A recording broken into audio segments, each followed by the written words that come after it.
Selamat pagi Bapak, Ibu, pemuda, remaja, dan anak-anak.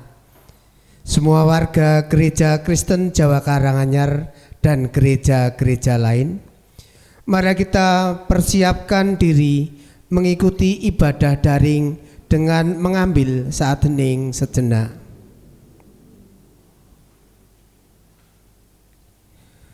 Marilah kita bangkit berdiri. Allah selalu berkenan hadir di tengah-tengah umat yang telah dikuduskannya. Maka terima dan rasakan aliran kasih surgawi yang memenuhi tempat ini. Kasih dari surga.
Minggu Paskah yang keempat ini berlangsung di dalam nama Tuhan, Pencipta langit dan bumi.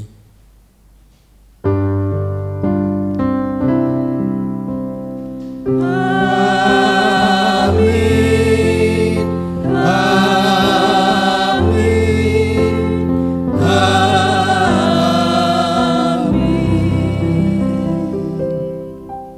Damai sejahtera Allah menyertai saudara sekalian. Damai sejahtera Allah menyertai saudara juga. Setelah menciptakan langit dan bumi, Tuhan tidak meninggalkan ciptaannya itu. Tuhan terus memelihara, menyelamatkan, dan menuntun umat yang dikasihinya, seperti gembala yang menggembalakan domba-dombanya. Maka bersukacitalah kita semua, sebab Ia adalah gembala yang baik.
Jemaat dipersilahkan duduk.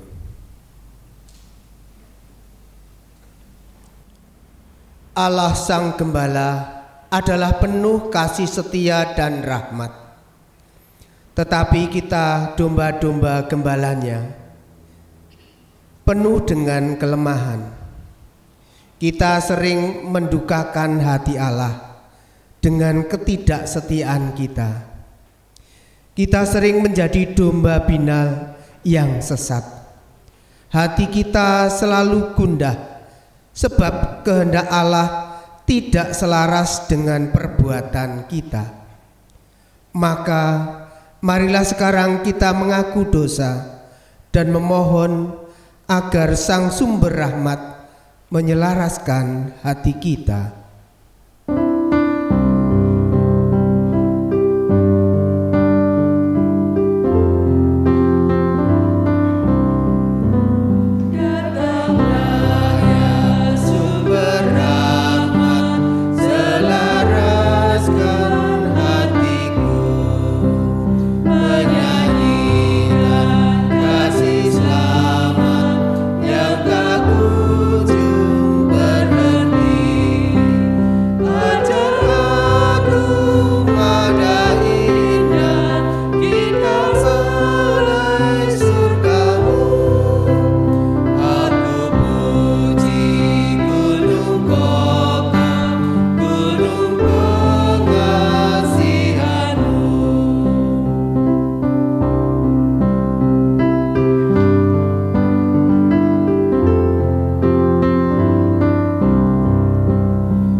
Marilah kita menerima berita anugerah.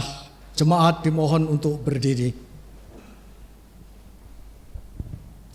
Allah berkenan pada pertobatan manusia. Oleh karena itu, demi mendengar seru permohonan kita, maka Allah menyatakan sabda anugerahnya. Ia sendiri telah memikul dosa kita di dalam tubuhnya di kayu salib, supaya kita yang telah mati terhadap dosa hidup untuk kebenaran. Oleh bilur-bilurnya kamu telah sembuh. Sebab dahulu kamu sesat seperti domba, tetapi sekarang kamu telah kembali kepada gembala dan pemeliharaan jiwamu. 1 Petrus pasal yang kedua ayat 24 sampai dengan 25. Demikianlah anugerah pengampunan Allah. Syukur kepada Allah.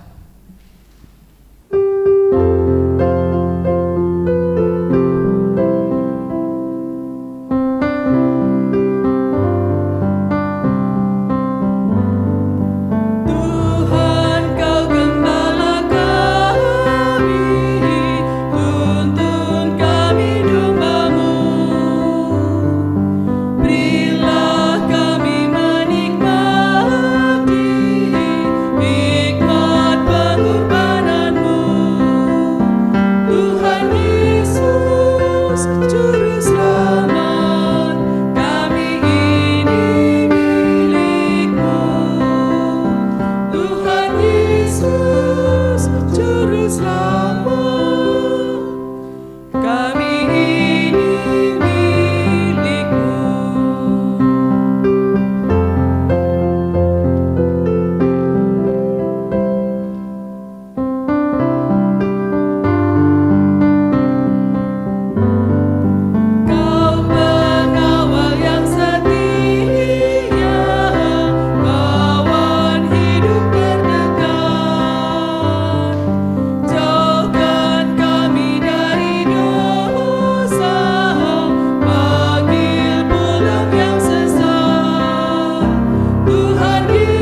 kami mohon beri berkat.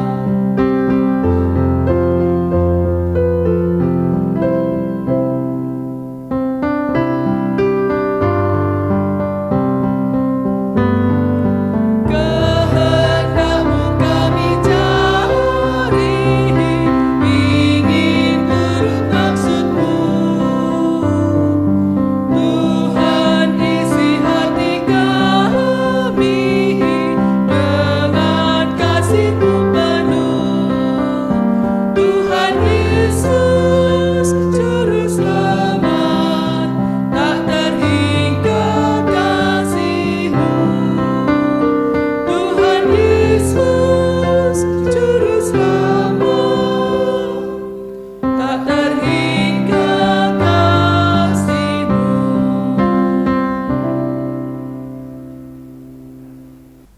Jemaat, kami persilakan untuk duduk.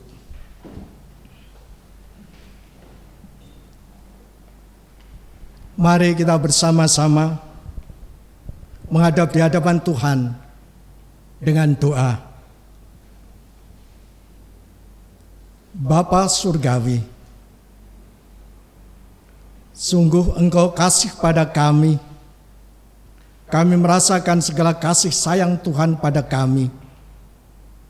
Engkau telah memberikan ampunan segala dosa-dosa kami. Dan Tuhan memberikan berita anugerah yang pada saat ini kami terima.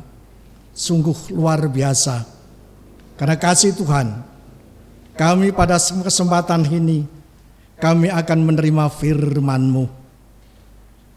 Tuhan kiranya berkenan untuk membuka hati dan pikiran kami, karena kami rindu untuk menantikan firman-Mu. Kebenaran firman-Mu itulah yang kami rindukan. Bersabdalah Tuhan, kami siap untuk mendengarkan. Amin.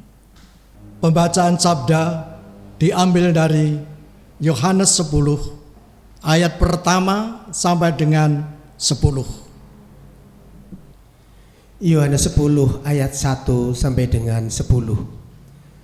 Aku berkata kepadamu, sesungguhnya siapa yang masuk ke dalam kandang domba dengan tidak melalui pintu, tetapi dengan memanjat tembok, ia adalah seorang pencuri dan seorang perampok. Tetapi siapa yang masuk melalui pintu, ia adalah gembala domba. Untuk dia penjaga membuka pintu, dan domba-domba mendengarkan suaranya, dan ia memanggil domba-dombanya masing-masing menurut namanya dan menuntunnya keluar. Jika semua dombanya telah dibawanya keluar, ia berjalan di depan mereka, dan domba-domba itu mengikuti dia karena mereka mengenal suaranya. Tetapi seorang asing pasti tidak mereka ikuti, malah mereka lari daripadanya, karena suara orang-orang asing tidak mereka kenal.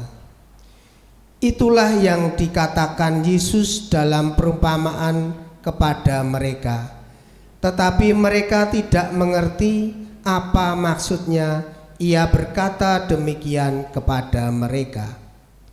Maka kata Yesus sekali lagi, Aku berkata kepadamu, sesungguhnya akulah pintu ke domba-domba itu. Semua orang yang datang sebelum aku adalah pencuri dan perampok, dan domba-domba itu tidak mendengarkan mereka. Akulah pintu, barang siapa masuk melalui aku, ia akan selamat, dan ia akan masuk dan keluar dan menemukan padang rumput. Pencuri datang hanya untuk mencuri dan membunuh dan membinasakan. Aku datang supaya mereka mempunyai hidup dan mempunyainya dalam segala kelimpahan. Demikianlah pembacaan firman Tuhan. Berbahagialah mereka yang mendengarkan dengan setia, percaya, dan melakukannya dalam hidup setiap hari. Haleluya.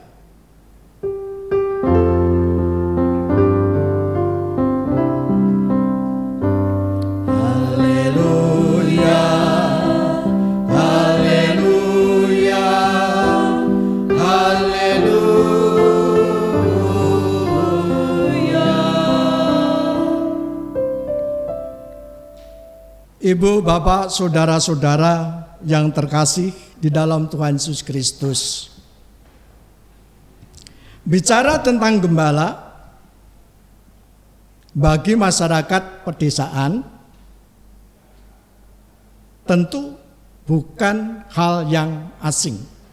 Tetapi bagi masyarakat perkotaan, lebih-lebih generasi yang sekarang, tentang seorang gembala, bagaimana tugas dan kewajiban serta tanggung jawab dari seorang gembala, saya yakin bahwa mereka kurang paham. Oleh sebab itu bolehlah kami bercerita tentang bagaimana tugas, kewajiban dan seorang gembala. Yang pertama, seorang gembala adalah memberikan rasa aman dan nyaman bagi ternak yang digembalakannya. Artinya, apabila terjadi suatu bahaya bagi ternaknya atau yang digembalakannya, seorang gembala mempunyai kewajiban untuk memberikan rasa aman, untuk mengamankan mereka, untuk mengamankan ternak gembalanya.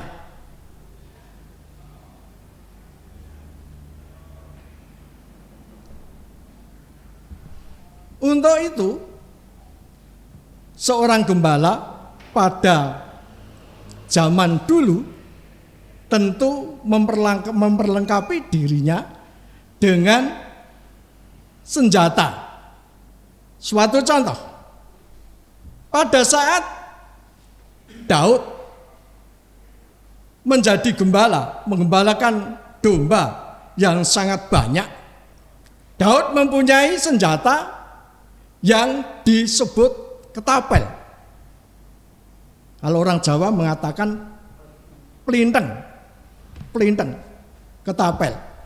Itulah alat yang dimiliki oleh Daud yang dipakai untuk melindungi ternak gembalanya dari ancaman hewan-hewan yang ingin memangsanya. Dan selanjutnya, kemudian senjata Daud ini dipergunakan untuk melawan Goliat. Karena berkat Tuhan, hanya karena berkat Tuhan, senjata ketapel itu bisa mengalahkan Goliat. Luar biasa. Dengan demikian dapat dikatakan bahwa gembala adalah merupakan juru selamat dari ternak yang digembalakan. Yang pertama. Yang kedua, seorang gembala memberikan rasa tentram dan damai bagi ternak yang digembalakan. Pada saat ternak itu di lapangan tidak ada rumput yang dimakan dan air yang diminum, bagaimana rasanya? Tentu ternak itu gelisah, hatinya susah. Untuk itu seorang gembala akan mencarikan tempat lain. Mereka akan dibawa, ternaknya akan dibawa ke tempat yang penuh dengan rumput yang ranum dan air yang jernih untuk makan dan untuk minum ternak yang digembalakan. Dengan demikian ternak yang digembalakan itu hatinya tentram dan damai. Kalau tempo dulu seorang gembala kerbau itu identik dengan seruling bambu. Dia naik kerbau, kemudian membunyikan seruling dengan suara yang merdu. Di situ ternak yang digembalakan itu rasanya, hatinya itu ayem, rasanya damai.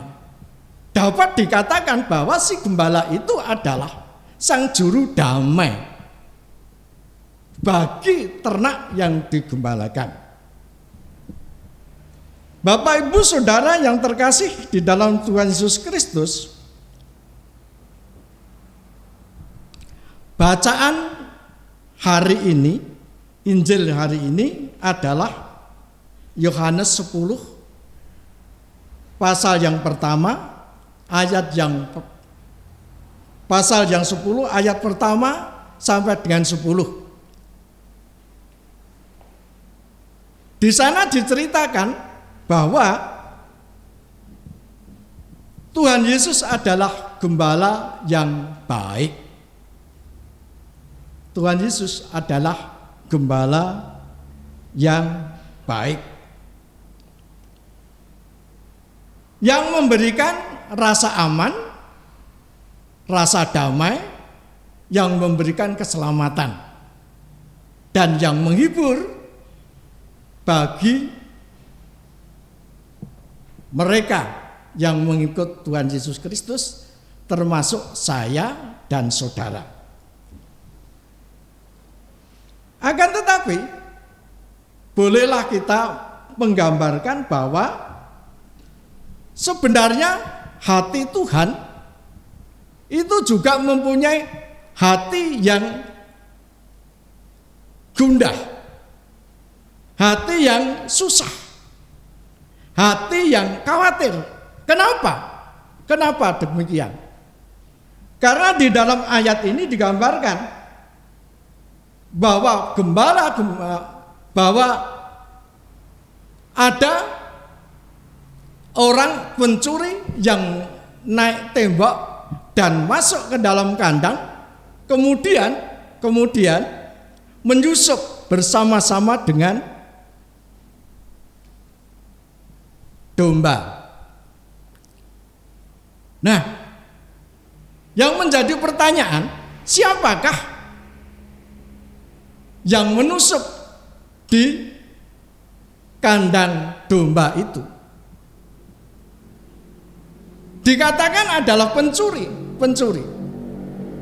Perlu kita pahami bahwa si pencuri adalah mempunyai sifat dan karakter yang tidak baik. Namanya saja pencuri, namanya saja perampok. Tentu dia suka mencuri dan suka merampok. Itu pasti.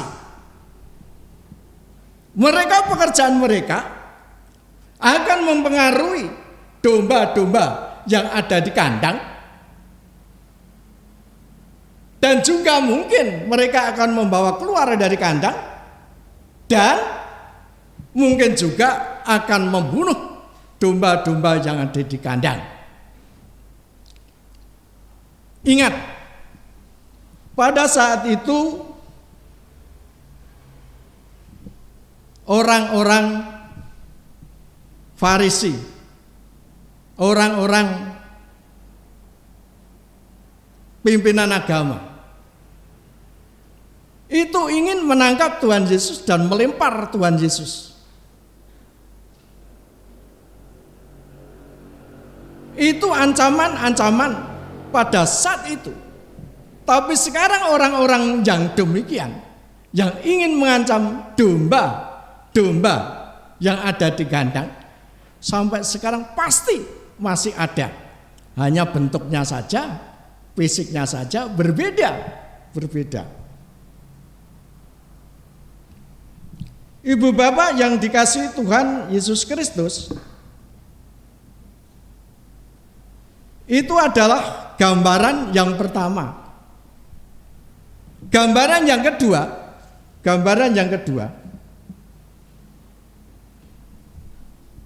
terdapat dalam Kisah Rasul. Di sana diceritakan bahwa jemaat rela memberikan barang-barang miliknya. Semua, tidak hanya sebagian, tapi semua barang miliknya. Untuk apa? Untuk mendukung keberlangsungannya persekutuan.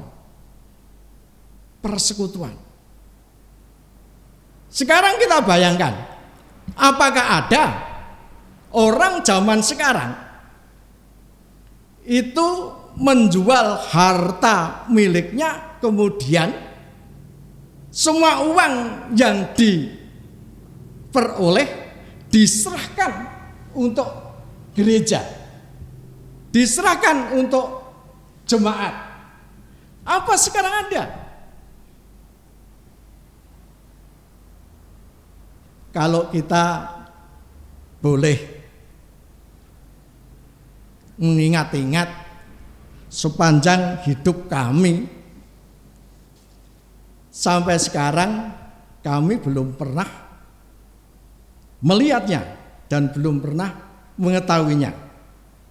Kalau sebagian hartanya diserahkan untuk jemaat, diserahkan untuk gereja, itu banyak terjadi. Tapi seluruh miliknya diserahkan untuk keberlangsungan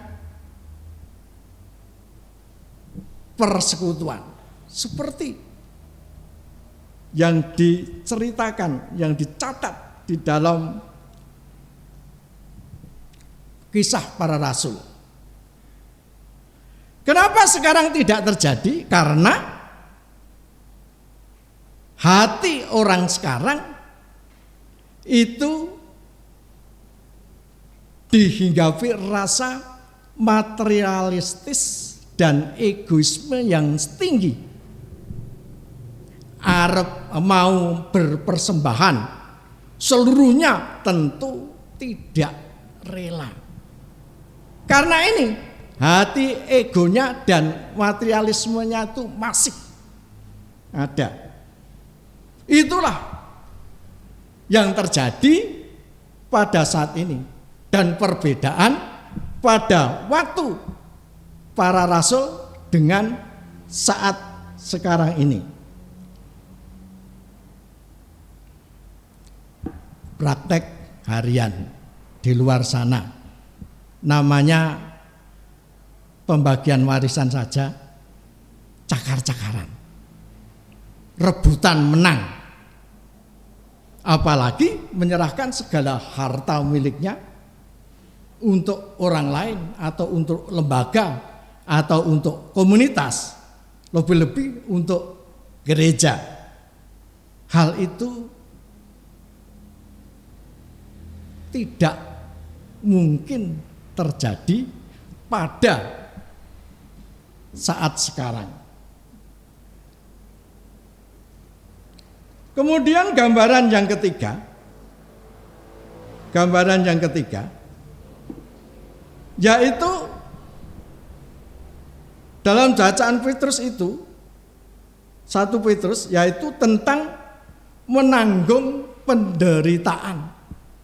Saya ulang, menanggung penderitaan.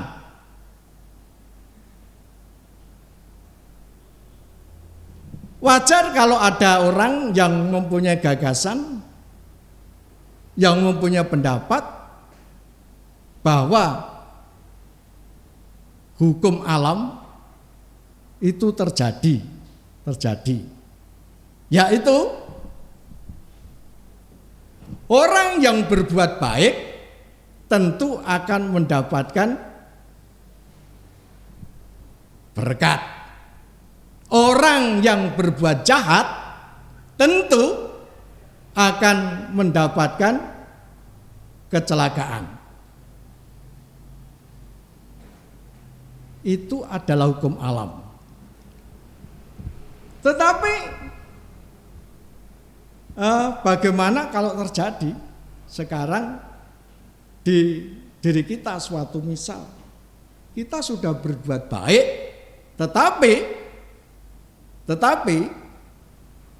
itu kita menderita. Kita berbuat baik, kemudian menderita. Saudara yang terkasih di dalam Tuhan Yesus Kristus, kita harus bagaimana? Kita harus bagaimana? Di dalam kitab ini dikatakan, saudara harus menanggung sebagai upaya meneladani Kristus, meladani Kristus. Kalau Kristus itu dibuat celaka, memang tidak akan membalas. Yang segini semacam inilah yang dimaksud Tuhan Yesus meneladani.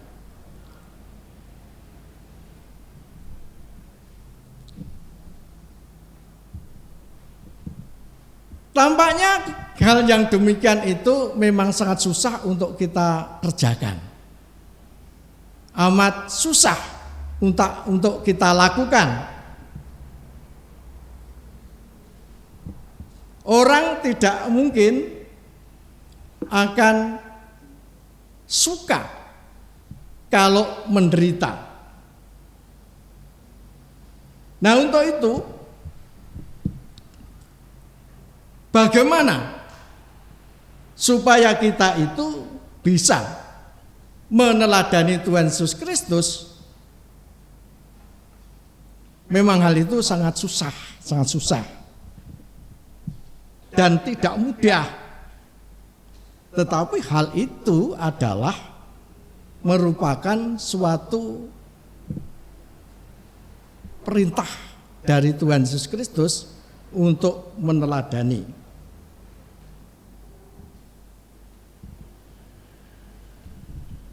Namanya murid-murid Tuhan Yesus Kristus sendiri pada saat itu pun bingung bagaimana caranya untuk meneladani Tuhan Yesus Kristus.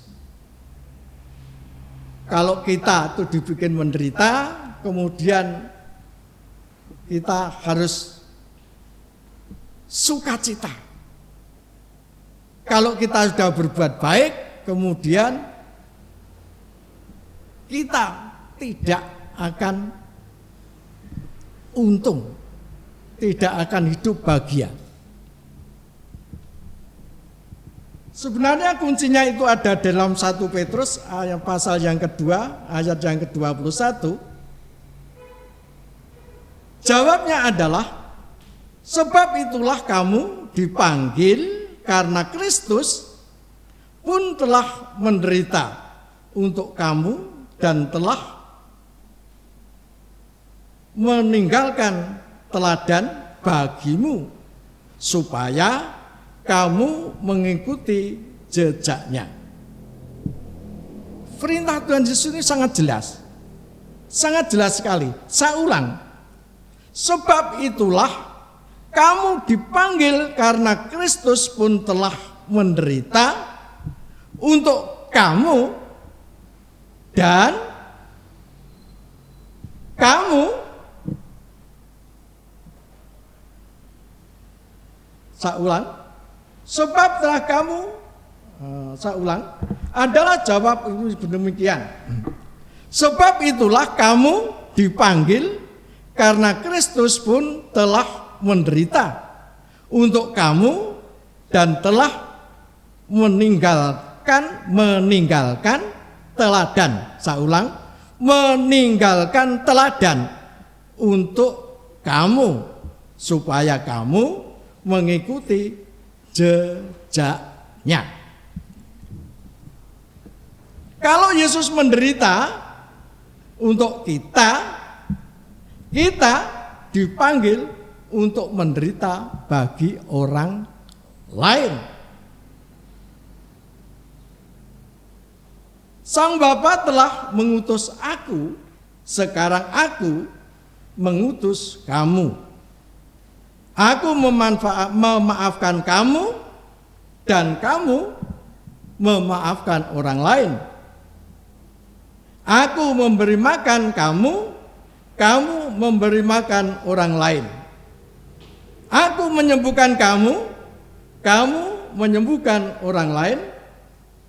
Aku menderita untuk kamu, kamu menderita untuk orang lain. Dan aku menggembalakan kamu, kamu menggembalakan orang lain. Ada 7 perintah Tuhan Yesus Kristus. Namun hal itu memang sangat susah untuk kita lakukan. Panggilan itu jelas sekali. 7 perkara. Namun panggilan yang susah itu memang benar-benar harus kita lakukan. Karena apa? Karena panggilan itu adalah panggilan untuk hidup berkelimpahan. Saya ulang, hidup berkelimpahan. Hidup berkelimpahan yang bagaimana?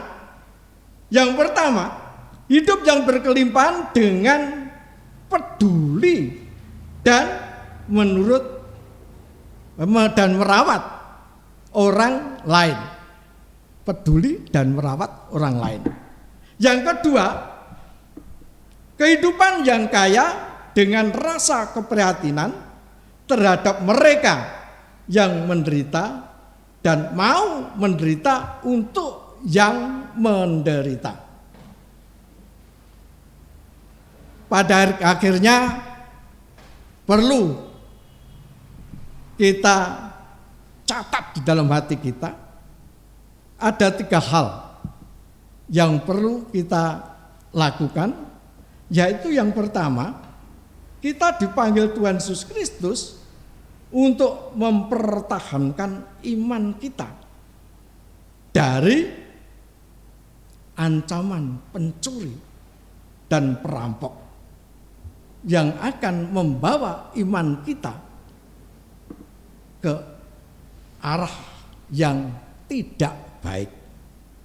Yang kedua, kita dipanggil Tuhan Yesus untuk mendukung persekutuan di dalam Yesus Kristus. Yang ketiga, kita dipanggil Tuhan Yesus Kristus untuk meneladani Tuhan Yesus Kristus. 3 hal yang perlu kita catat di dalam hati kita dan kita lakukan. Saya yakin Tuhan akan memberkati kita sekalian. Amin. Jemaat, kami mohon bangkit berdiri.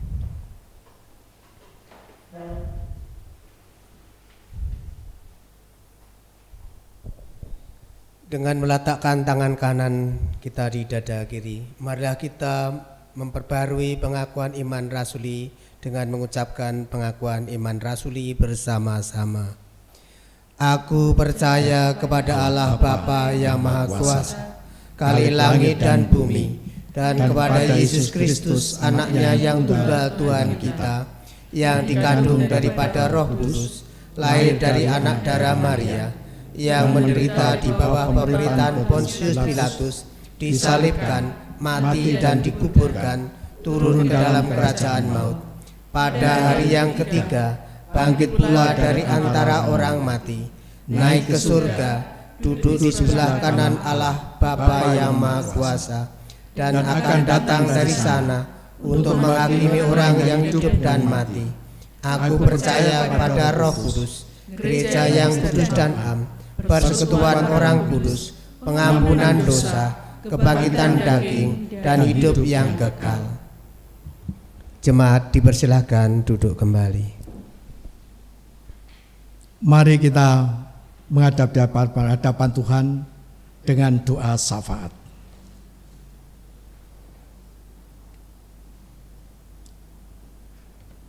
Puji, hormat, dan kemuliaan bagi Tuhan. Kami merasakan pemeliharaan Tuhan. Begitu kasih sayang Tuhan pada kami. Dan itulah Tuhan telah memberikan segala apa yang kami nantikan, yaitu kebenaran firman Tuhan. Patrikan Tuhan, firman-Mu yang pada saat ini kami terima, sehingga kami boleh menjadi anak-anak-Mu yang selalu berbakti kepadamu, meneladani segala apa yang Engkau lakukan. Ajarkan kepada kami itu semua, karena kami orang yang berdosa. Banyak sekali hal-hal yang tidak berkenan, kami mohon ampun. Bapa di surga, perkenankan pada kesempatan yang sangat indah ini, kami berdoa untuk gereja-Mu, jemaat-Mu di Karanganyar ini. Tuhan berkati satu persatu. Tuhan kiranya berkenan untuk memberikan segala apa yang dibutuhkan. Lebih-lebih pada kesempatan pada saat ini, yang pada saat ini sedang banyak persoalan-persoalan yang dihadapi. Baik itu corona, baik itu permasalahan ekonomi, permasalahan-permasalahan yang lain yang sedang dihadapi. Sekiranya Tuhan menolong kami, supaya kami jemaat kami Tuhan di Kabupaten Karanganyar ini benar-benar mendapat perlindungan dan kesehatan dari Tuhan. Kami pun berdoa untuk gereja-Mu, untuk majelis gereja, untuk Bapak Pendeta dan keluarga, untuk komisi-komisi-Mu, dan untuk semua lembaga yang ada di gereja-Mu ini. Tuhan berkati satu persatu, sehingga masing-masing dapat menjalankan tugas panggilan daripada-Mu dengan penuh sukacita. Dan semuanya itu akan sukses karena berkat Tuhan. Kami berdoa untuk pemerintah dan negara kami, Indonesia yang tercinta. Tuhan kiranya memberkati semua, mulai dari presiden, para wakil rakyat, semua para menteri, juga gubernur, bupati, wali kota, dan sampai ke yang paling rendah. Tuhan berkati satu-satu, sehingga dapat benar-benar melaksanakan apa yang pada saat ini diinstruksikan oleh pimpinan negara kami. Kami boleh menghalau corona yang pada saat ini sedang merajalela. Kami yakin bahwa Tuhan akan mengasihi kami. Semuanya akan dapat terselesaikan karena Tuhan memberkati. Pada kesempatan yang sangat indah ini Tuhan, kami juga berdoa untuk pendidikan Kristen yang ada di Kabupaten Karanganyar ini, terutama SD dan TK Kristen yang ada. Tuhan berkati, sehingga TK dan SD Kristen ini merupakan misi dari Tuhan Yesus Kristus akan berkembang dengan pesat. Semuanya itu adalah karena berkat Tuhan. Untuk selanjutnya Tuhan, kami akan berdoa sesuai dengan doa yang diajarkan Tuhan Yesus Kristus, yaitu doa Bapa kami. Bapa kami yang di surga, dikuduskanlah namamu, datanglah kerajaanmu, jadilah kehendak-Mu di bumi seperti di surga. Berikanlah kami pada hari ini makanan kami yang secukupnya, dan ampunilah kami akan kesalahan kami, seperti kami juga mengampuni orang yang bersalah kepada kami. Dan janganlah membawa kami dalam pencobaan, tetapi lepaskanlah kami daripada yang jahat. Karena Engkaulah yang punya kerajaan dan kuasa dan sampai selama-lamanya. Amin. Bapak Ibu yang terkasih dalam Tuhan Yesus Kristus, Allah sungguh pemurah, dan penuh kasih setia dalam kehidupan kita. Oleh karena itu, marilah kita mengucap syukur dengan memberikan persembahan. Firman Tuhan dalam Roma 12 ayat 1 demikian tertulis, "Karena itu, saudara-saudara, demi kemurahan Allah, aku menasihatkan kamu supaya kamu mempersembahkan tubuhmu sebagai persembahan yang hidup, yang kudus, dan yang berkenan kepada Allah. Itu adalah ibadahmu yang sejati."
Marilah jemaat kita mohon bangkit berdiri.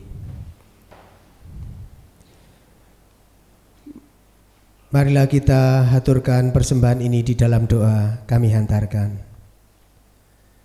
Allah Bapa yang Maha Pengasih dan Penyayang, Engkau telah menyayangi jemaat-Mu, terkhusus jemaat GKJ Karanganyar, dengan hadir di setiap keluarga dengan ibadah di pagi hari ini. Tuhan berkati keluarga-keluarga GKJ Karanganyar yang pada pagi hari ini mengucap syukur kepadamu atas berkat yang melimpah dari masing-masing keluarga. Bapa yang makasih, pada ibadah syukur hari ini ya Bapa, keluarga-keluarga kecil sudah mengaturkan persembahan, walaupun ya Tuhan hanya sedikit yang kami aturkan kepadamu. Kiranya Tuhan berkati, kira Tuhan sucikan, sehingga persembahan ini bisa dipergunakan untuk memperluas kerajaan-Mu di bumi. Bapa yang makasih, banyak dosa dan kesalahan dalam kami mengaturkan persembahan, kiranya Tuhan ampuni. Dan sebentar lagi ya Tuhan kami akan menyudahi ibadah pada pagi hari ini. Kira Tuhan selalu melindungi langkah kami selanjutnya, sehingga kami tidak lepas dari kuasa tangan kasih-Mu. Hanya di dalam nama Tuhan Yesus Kristus Kami telah berdoa dan mengucap syukur. Amin.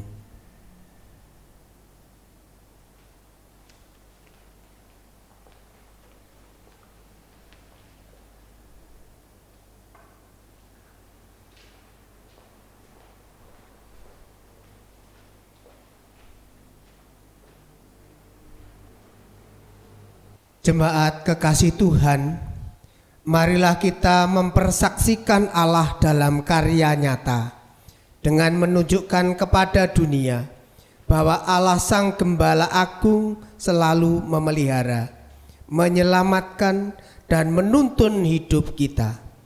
Kita katakan kepada dunia bahwa Tuhan adalah gembalaku, takkan kekurangan aku.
Jemaat kekasih Tuhan, lanjutkanlah ibadahmu dalam ibadah kehidupan dan lakukanlah firman Tuhan yang telah engkau dengarkan.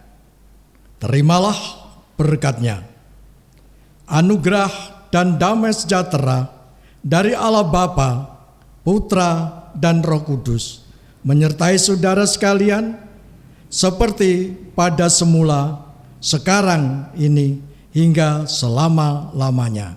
Amin.